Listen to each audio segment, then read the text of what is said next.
Recovering from sexual assault, what to do after being assaulted. The latest statistics on sexual assault in America report that 1 in 3 women will be a victim within her lifetime.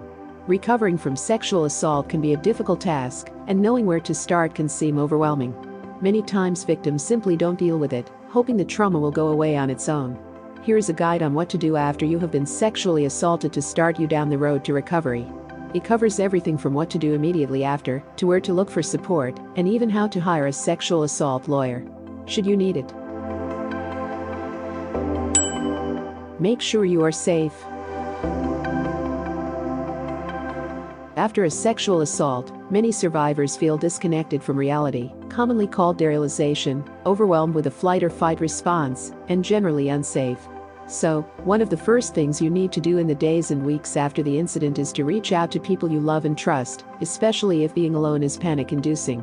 It doesn't matter if you go stay with them or they come to stay with you. Having someone you know you can count on to protect and nurture your mental and physical well-being can be an important part of the initial recovery process. You should also ensure it is a person you feel comfortable explaining what you need of them. For example, if you need them to be there as you crawl into bed for a week, ask them to stay with you. If you need them to hold your hand as you go about life, as usual, explain this. Decide if you are going to seek medical attention. While it is always recommended you go to both the police and the hospital after an assault, the idea of answering questions and being examined can be too much for some to handle. If you do decide to go, make sure you take someone with you. This is not something you should do alone. It is important to remember to not take a shower, bath, or wash any part of your body, even if that is the only thing you can think of doing. This is to ensure you don't wash away any evidence which was left behind. If you do change your clothes, make sure you bag the ones you were wearing during the assault in case there is trace evidence on them. If you are worried about getting pregnant, be sure you get a Plan B pill. If you are worried about STDs, talk to the medical professionals attending you to see what they suggest. Get professional help. Like any other kind of physical and psychological trauma, victims are going to need help processing what happened to them. Thankfully, there are plenty of resources available to rape survivors. From hotlines to local abuse and women's shelters, to sexual assault therapists, there are plenty of options to match what you feel comfortable with. One of the best places to start is with RAINN, the Rape, Abuse, and Incest National Network. You can reach out to them either by phone or online through their website's chat feature. Through their network, they can connect you with local services for rape survivors to get the help they need. Just remember, when talking about your sexual assault, people are going to have a lot of advice on what to do when it comes to talking to professionals. Some will swear group therapy is the way to go, others will push one-on-one. It is important to remember what worked for one person may not be what is best for you.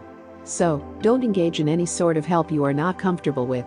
If you think hearing from other survivors is going to help make you feel less isolated, then, by all means, get involved in a group. However, if you are worried that a group setting may constantly trigger you, one-on-one will probably be the better option. Knowing your legal rights. Much like getting professional help, reporting a sexual assault is highly personal. Some survivors go straight to the cops. Others aren't sure, because the idea of having to relive their experience is simply too much to handle. This can all be compounded if the victim has had negative experiences with law enforcement in the past. Plus, there is also the fact that most assaults are not committed by a stranger. One recent statistic states that the majority of all sexual assaults are committed by someone the victim knows. This is why many victims don't report the assault, because they are afraid of the potential fallout of pressing charges against someone they know. This is with good reason, since there is a lot of victim blaming or not taking claims of assault seriously.